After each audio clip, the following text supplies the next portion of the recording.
بسم اللہ الرحمن الرحیم۔ السلام علیکم ورحمۃ اللہ وبرکاتہ۔ عابد راجہ چینل کی طرف سے آج میں اپنے دوستوں کو رسول اللہ صلی اللہ علیہ وآلہ وسلم کا ایک بہت ہی پیارا فرمان سناؤں گا۔ آپ دوستوں نے اسے غور سے سننا ہے۔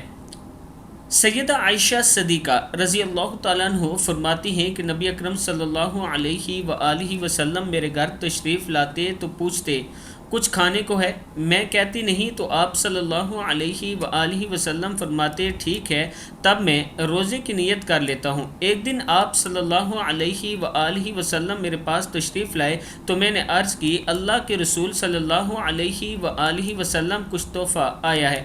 آپ صلی اللہ علیہ وآلہ وسلم نے پوچھا کیا چیز؟ میں نے عرض کی کھجور اور مکھن سے بنا حلوہ۔ آپ صلی اللہ علیہ وآلہ وسلم نے فرمایا میں تو صبح سے روزے سے تھا، تب آپ نے یہ کھانا تناول فرما لیا۔ ترمذی کی حدیث ہے۔ میں اپنے دوستوں سے گزارش کروں گا کہ ایک مرتبہ درود شریف پڑھ کے اس ویڈیو کو آپ دوستوں نے آگے ضرور شیئر کرنا ہے۔ السلام علیکم ورحمۃ اللہ وبرکاتہ۔